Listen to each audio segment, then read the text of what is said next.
नमस्कार नमस्कार हजुर, नमस्कार नमस्कार। नमस्कार। हामी तपाईँको घर दैलोसम्म आइपुगेका छौँ हजुर। अब यो पालिको चुनावमा पनि के छ विचार?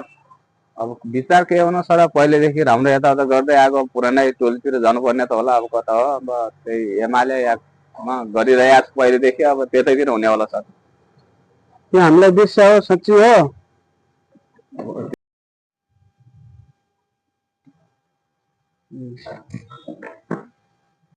नै सर, अब यसरी नयाँ पार्टीतिर योजना गरेका छौँ, त्यसो चिन्ता मान्नु पर्दैन। नयाँ पार्टीतिर छ हजुर, माफ गर्नु होला हजुर, त्यस्तो हुँदैन हामीबाट गल्ती हुँदैन। पक्का फिक्स हो नि? फिक्स हो हजुर, थाहै त होला पहिलोचोटि पनि तपाईँहरूलाई कति हामीले सहयोग गरे हो के हजुर गरे हो हजुर भन्ने कुरा हजुर तपाईँको लागि एउटा कोसेली पनि छ। हजुर हजुर तपाईँहरूले भोट दिनु पर्यो। सबै हामीले चाहिँ तपाईँको लागि फाइदा हुन्छ, हेर्नुहोस्। ल हजुर, भइहाल्छ। के हो सर, मोबाइल छ, यो चाहिँ तपाईँलाई देखाउन मिल्दैन, अलि चालक खै सर, यति बेरसम्म त म पक्कै हो सर, तपाईँलाई भोट चिन्ता गर्नु पर्दैन। भइगयो, अब म गइजान्छु सर। पैसा पनि छ चालक।